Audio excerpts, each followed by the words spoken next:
Durant la Seconde Guerre mondiale, il existait un secret d'alimentation du bétail si efficace que les agriculteurs qui le connaissaient n'ont plus jamais acheté de foin. Pas d'achat de foin, pas de stockage de foin, pas de matériel de fenaison, seulement des cultures semées à l'automne. Les exploitations agricoles qui utilisent ces cultures réduisent leur coût d'alimentation animale de 70 à 90%. Le bétail paissait dans la neige, se nourrissant des plantes qui poussaient alors que tout le reste était mort.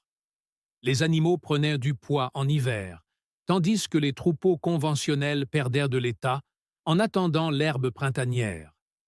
Le secret ne résidait pas dans des races particulières. Ce n'étaient pas des compléments alimentaires coûteux. Ce n'était ni le climat, ni la chance. Il s'agissait de comprendre que le foin est un produit conçu pour créer une dépendance et non une nécessité biologique. Et pendant 80 ans, ce savoir a été systématiquement enterré. Non pas parce que ces cultures ont cessé de donner des résultats, mais parce qu'elles menaçaient une industrie du foin et des aliments pour animaux d'une valeur de 50 milliards de dollars. Parce qu'on ne peut pas vendre du foin aux agriculteurs qui pratiquent le pâturage d'hiver. Parce qu'on ne peut pas vendre de matériel aux agriculteurs qui laissent leurs animaux se nourrir eux-mêmes. Aujourd'hui, les fabricants d'aliments pour animaux préfèrent vous cacher l'existence de ces cultures. Car si les agriculteurs réalisaient que cette simple plantation remplace tout le foin d'hiver, que les cultures de couverture sont plus performantes que les aliments stockés pour un coût bien moindre, et que le bétail peut paître 12 mois par an dans la plupart des climats, tout leur modèle économique s'effondrerait. Mais la vérité ne peut pas rester enfouie éternellement. Dans cette vidéo, nous vous présentons 7 cultures de couverture utilisées pendant la Seconde Guerre mondiale, qui remplacent complètement le foin. Des cultures que les fabricants d'aliments pour animaux modernes ont délibérément fait oublier.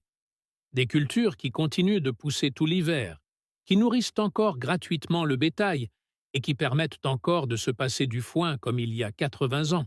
À la fin de cet article, vous comprendrez pourquoi vos arrière-grands-parents n'ont jamais eu besoin de granges à foin. Et vous saurez exactement comment nourrir le bétail sans jamais plus acheter de foin. Numéro 1.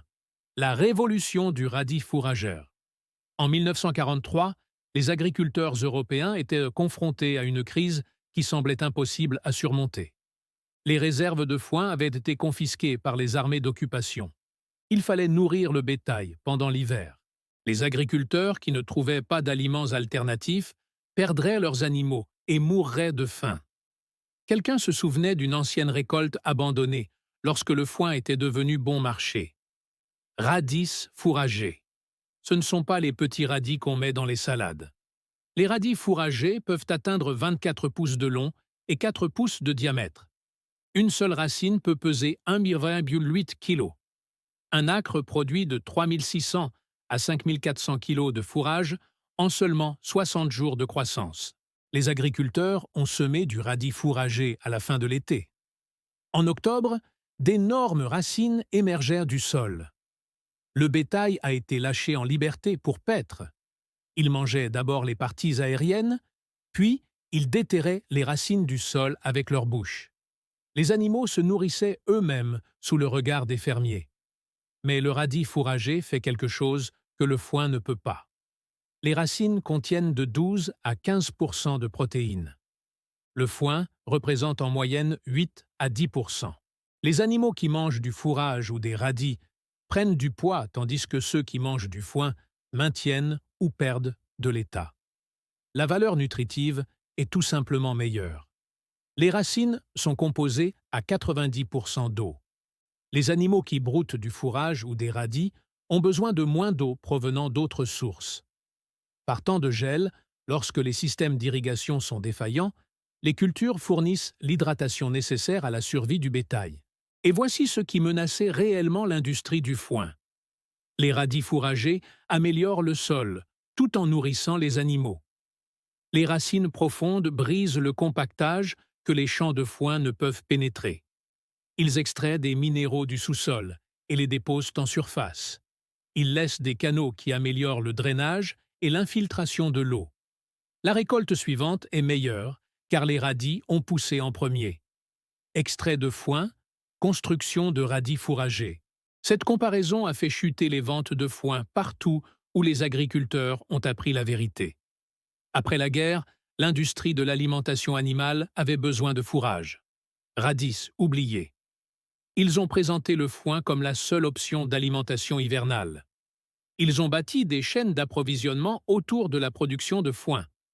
Ils ont veillé à ce que l'enseignement agricole n'évoque jamais la culture qui permet d'éliminer les achats de foin. Les radis continuent de pousser. Ils produisent encore 10 000 livres par acre en 60 jours.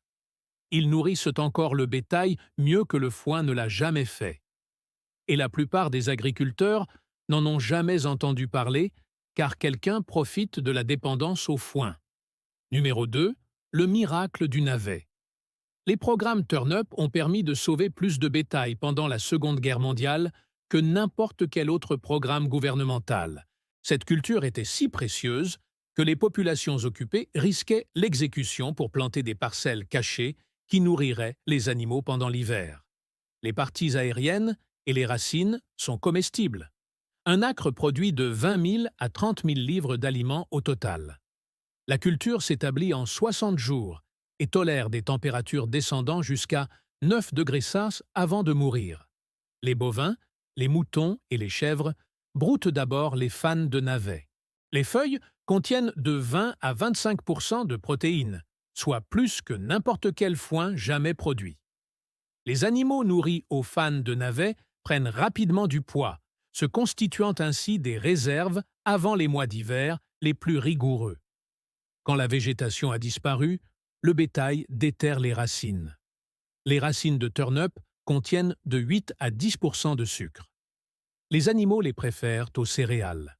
Les sucres naturels fournissent l'énergie nécessaire au maintien d'une température corporelle stable par temps glacial.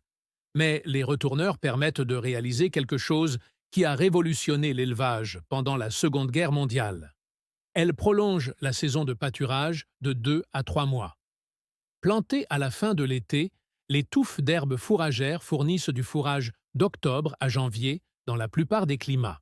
Les animaux qui auraient été confinés dans des étables, se nourrissant de foin coûteux, paissent désormais librement et se nourrissent eux-mêmes.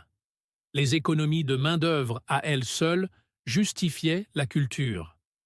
Pas de foin à couper, pas de foin à presser, pas de foin à stocker, pas de foin à distribuer, dehors tous les jours. Les agriculteurs ont tout simplement ouvert les barrières et laissé les animaux se nourrir eux-mêmes. L'industrie des équipements ne pouvait pas laisser cette information se répandre. La production de foin nécessite des tracteurs, des faucheuses, des presses à balles, des remorques, des bâtiments de stockage et du matériel d'alimentation. Le pâturage tournant nécessite une clôture et un point d'eau. Chaque agriculteur qui est passé à la culture du navet représentait des milliers de dollars d'équipements qui ne seraient pas vendus. Après la guerre, le navet fut repositionné comme légume destiné à l'alimentation humaine et non plus comme aliment pour le bétail. Les écoles agricoles ont cessé d'enseigner les variétés fourragères à récolter. La culture qui a nourri des millions d'animaux pendant les années de guerre est devenue une curiosité oubliée. L'affluence continue d'augmenter. Ils produisent encore 30 000 livres par acre. Elles permettent encore de remplacer 3 mois d'achat de foin et l'industrie du matériel agricole espère toujours que vous ne les planterez jamais. Numéro 3. Le secret du seigle d'hiver. Le seigle d'hiver accomplit quelque chose qu'aucune autre culture de foin ne peut égaler. Elle se développe lorsque tout le reste est en dormance. Tandis que les champs de foin restent bruns et desséchés, le seigle d'hiver fait percer la neige de ses pousses vertes. Pendant la Seconde Guerre mondiale, les agriculteurs ont découvert que le bétail pouvait paître le seigle d'hiver de la fin de l'automne jusqu'au début du printemps. La culture semée en septembre a produit du pâturage dès novembre. Sa croissance s'est arrêtée pendant les semaines les plus froides, puis a repris en février. Les animaux disposaient de fourrage vert frais pendant 8 mois de l'année au lieu de 4. Un acre de seigle d'hiver produit de 3000 à 5000 livres de matière sèche lorsqu'il est pâturé plusieurs fois. Mais la vraie valeur, ce n'est pas le tonnage, c'est le timing. Le seigle d'hiver fournit du fourrage précisément au moment où le foin est le plus cher. Fin d'automne, lorsque les pâturages d'été sont épuisés. Au début du printemps, lorsque les réserves de foin s'épuisent, la récolte comble les manques que les producteurs de foin exploitent pour pratiquer des prix plus élevés. Mais le seigle d'hiver fait quelque chose d'encore plus précieux. Elle repousse après le pâturage. Coupez-la ou faites-la paître en novembre, et elle repoussera en février. Faites-la paître à nouveau en février, et elle repoussera en avril. Une seule plantation donne plusieurs récoltes. Un seul achat de semences suffit à nourrir le bétail tout l'hiver. Le foin ne donne qu'une seule récolte par coupe. Tous les agents fédéraux chargés des cautions ont disparu à jamais. L'agriculteur doit acheter ou produire davantage. Le cycle des dépenses ne s'arrête jamais. Le seigle d'hiver rompt le cycle. Plantez une fois, faites paître plusieurs fois. Aucun achat supplémentaire requis. L'industrie de l'alimentation animale a immédiatement compris cette menace. Après la guerre, ils ont promu le seigle d'hiver comme culture de couverture pour la santé des sols et non comme fourrage. Ils n'ont jamais mentionné le pâturage. Ils n'ont jamais expliqué que la culture qu'ils recommandaient pour améliorer les sols pouvait également permettre d'éliminer les achats de foin. Le seigle continue de pousser pendant l'hiver. Il offre toujours plusieurs zones de pâturage. Cela rend toujours le foin inutile pour tout agriculteur souhaitant gérer le pâturage plutôt que l'alimentation du bétail. L'industrie de l'alimentation animale espère simplement que vous ne le découvrirez jamais. Numéro 4. Le complot du trèfle cramoisi. Durant la Seconde Guerre mondiale, des agriculteurs du Sud ont découvert une culture de couverture qui semblait trop belle pour être vraie. Le trèfle incarnat fixe l'azote de l'air tout en produisant certains des aliments pour le bétail de la plus haute qualité au monde. Cette culture fournit de 25 à 30% de protéines au stade végétatif. C'est comparable à la farine de soja. Crimson Clover le cultive pour le seul coût des semences. Un acre produit de 2000 à 4000 livres de matière sèche. Mais la concentration en protéines signifie que le bétail a besoin de moins d'aliments au total. Les animaux qui broutent du trèfle incarnat prennent du poids plus rapidement que ceux qui consomment 2 fois plus de foin. La fixation de l'azote a tout changé pour les agriculteurs pendant la Seconde Guerre mondiale. Chaque acre de trèfle incarnat dépose de 100 à 150 livres d'azote dans le sol. Cela représente entre 100 et 150 $ d'engrais gratuits au prix actuel. Cette culture nourrit le bétail et fertilise les champs simultanément. Double avantage d'une seule plantation. Le foin appauvrit le sol en azote. Chaque coupe appauvrit le sol en fertilité, qu'il faut compenser par l'ajout d'engrais achetés. Le sol s'appauvrit chaque année.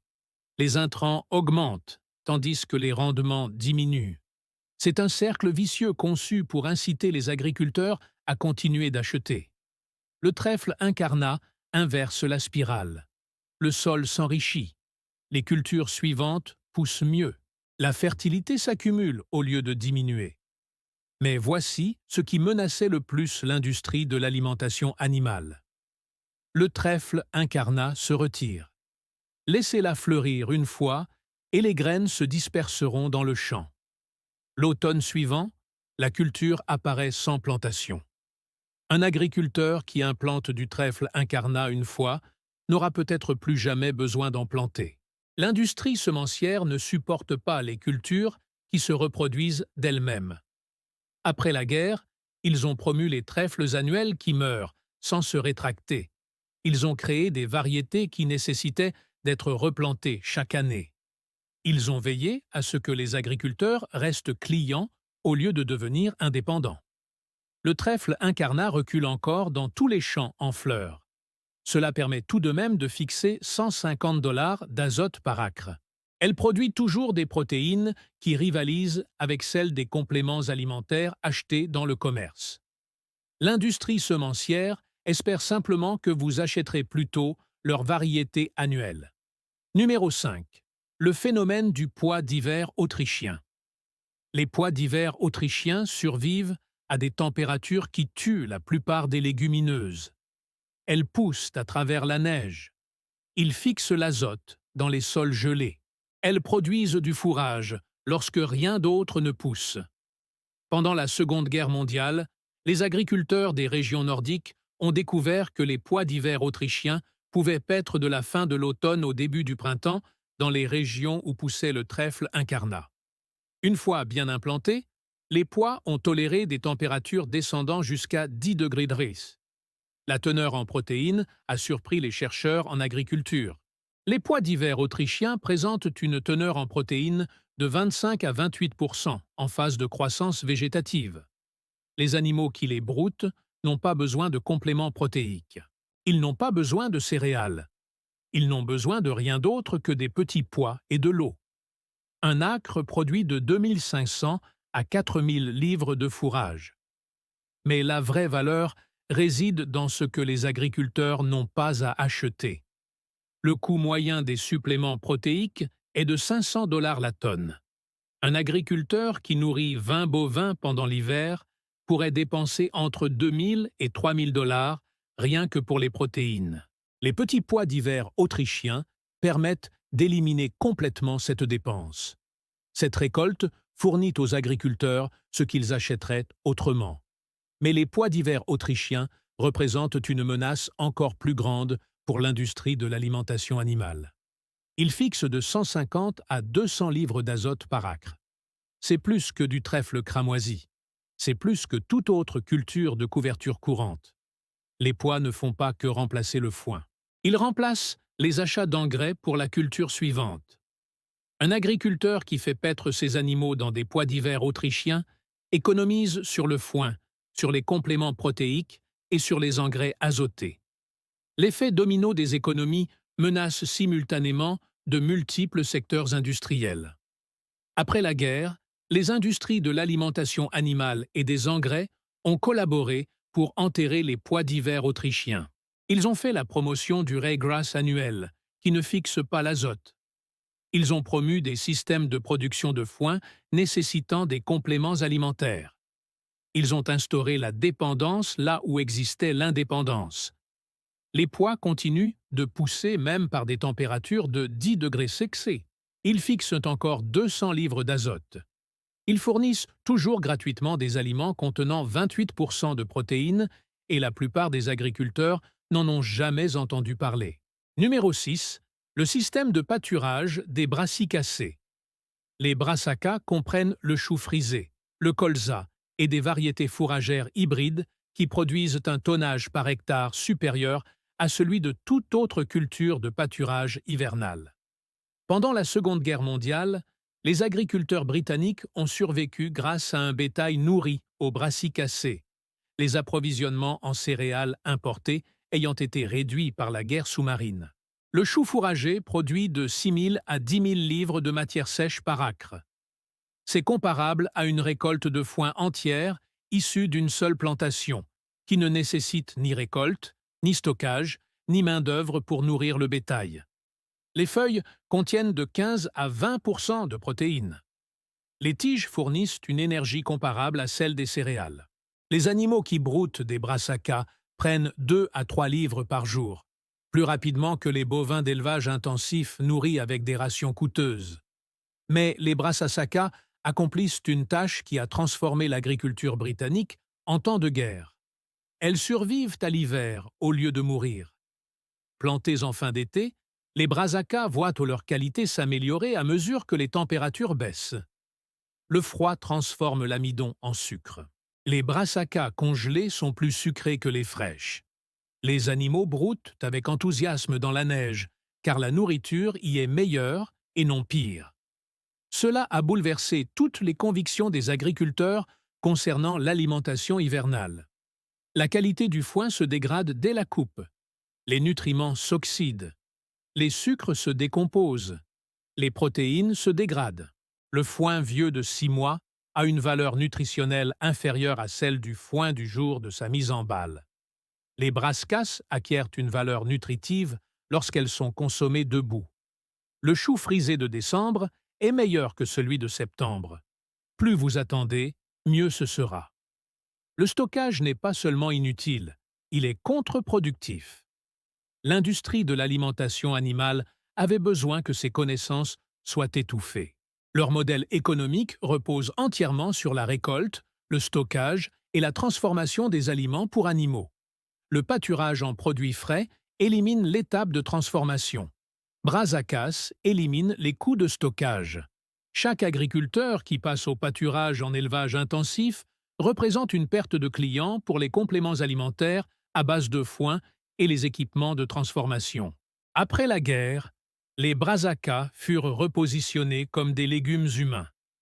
Les variétés de bétail ont été retirées des catalogues. Les récoltes qui nourrissaient le bétail britannique pendant les blocus sous-marins sont devenues des vestiges oubliés d'une époque désespérée. Les brassicas produisaient encore 10 000 livres par acre. Leur qualité continue de s'améliorer tout au long de l'hiver. Ils continuent d'éliminer tout ce que vend l'industrie de l'alimentation animale. Et les agriculteurs britanniques le savent encore, pendant que les agriculteurs américains achètent du foin. Numéro 7. La méthode de pâturage des réserves. Il ne s'agit pas d'une culture unique.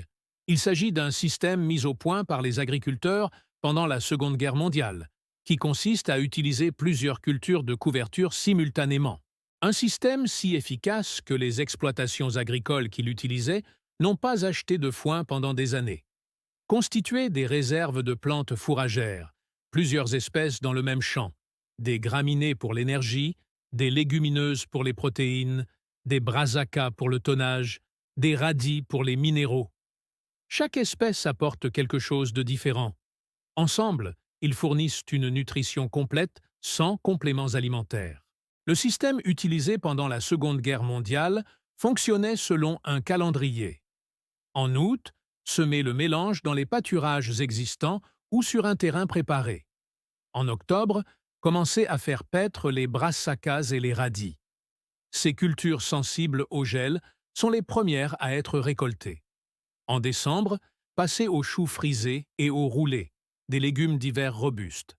Ces plantes s'améliorent avec le froid et permettent le pâturage en janvier.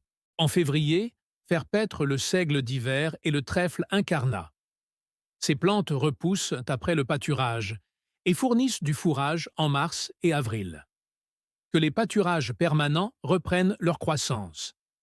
Le champ de culture de couverture se repose et se régénère pour l'année suivante. Le système permettait de prolonger la période de pâturage de 8 à 10 mois au lieu de 5 à 6. L'alimentation à base de foin, qui durait depuis 3 à 4 mois, a complètement disparu. Les exploitations agricoles qui achetaient 500 balles par an n'en avaient soudainement plus besoin que de 100, voire de 0. Mais le système a fait quelque chose qui a menacé toute la chaîne d'approvisionnement agricole. Cela a rendu les exploitations agricoles autosuffisantes. Pas d'achat de foin, pas d'achat de compléments alimentaires, pas d'achat d'engrais car les légumineuses ont fixé l'azote. Aucun achat de matériel n'a été nécessaire car les animaux ont produit leur propre nourriture. Une ferme autosuffisante est une ferme qui n'achète rien. C'est le pire cauchemar du secteur agricole. Après la guerre, l'industrie a démantelé petit à petit les connaissances relatives au pâturage des stocks. Ils ont séparé les cultures de couverture des systèmes d'élevage. Ils ont promu des opérations de fenaison spécialisées. Ils ont réintroduit la dépendance dans des exploitations agricoles qui avaient acquis leur indépendance. Le système fonctionne toujours exactement comme en 1944. Les récoltes continuent de pousser. Le calendrier fonctionne toujours. 8 mois de pâturage suffisent à éliminer le foin d'hiver. L'industrie a tout fait pour que vous n'appreniez jamais à assembler les pièces du puzzle. Il ne s'agissait pas seulement de choix de culture. Il s'agissait de stratégies de survie mises au point par des agriculteurs qui risquaient de tout perdre s'ils se trompaient. Plus de marchands de foin, plus de magasins d'aliments pour animaux, plus de réserves, seulement des semences, de la terre et le savoir-faire nécessaire pour maintenir le bétail en vie lorsque le système s'est effondré. Et voici ce que l'industrie de l'alimentation animale ne veut pas que vous compreniez. Ces méthodes ne sont pas obsolètes, ils sont supérieurs. Une exploitation agricole utilisant le pâturage sur culture de couverture survit aux pénuries de foin qui ruinent les exploitations conventionnelles. Un agriculteur disposant de pâturage d'hiver a un pouvoir de négociation important lorsque les prix du foin flambent. Nos grands-parents pouvaient surmonter n'importe quelle crise. Nous ne pourrons survivre que jusqu'à épuisement des réserves de foin. L'agriculture moderne a oublié ces cultures parce que l'oubli rapportait de l'argent aux entreprises. Chaque culture de couverture remplacée par du foin acheté représente un revenu annuel préservé. Chaque agriculteur dépendant du système d'alimentation est un client permanent. L'industrie profite de votre incapacité à nourrir votre propre bétail. Depuis 80 ans, il gagne. Le prix du foin a augmenté à chaque décennie. La dépendance aux flux alimentaires est devenue totale. Les agriculteurs qui pouvaient faire paître leurs animaux pendant 12 mois achètent maintenant du fourrage pour 6 mois, mais le savoir ne disparaît pas pour toujours. Les radis fourragers produisent encore 10 000 livres en 60 jours. Les récoltes donnent toujours un rendement de 30 000 livres par acre. Le seigle d'hiver pousse encore à travers la neige. Les cultures de couverture qui ont permis d'éliminer la dépendance au foin fonctionnent toujours exactement comme auparavant. La prochaine fois que les prix du foin flamberont, il y aura 2 types d'agriculteurs. Ceux qui paniquent parce qu'ils n'ont pas les moyens de payer ce dont leurs animaux ont besoin. Et ces cultures de couverture fourragère qu'ils ont semées pour une bouchée de pain. Si ces informations vous intéressent, abonnez-vous dès maintenant. Partagez ceci avec tous les éleveurs qui continuent de payer le foin, car les cultures que vos arrière-grands-parents ont plantées sont toujours celles qui donnent de bons résultats. Semez un mélange de cultures de couverture cet automne. Faites-le pâturer cet hiver et ne dépendez plus jamais de l'industrie du foin. Je vous verrai dans la prochaine.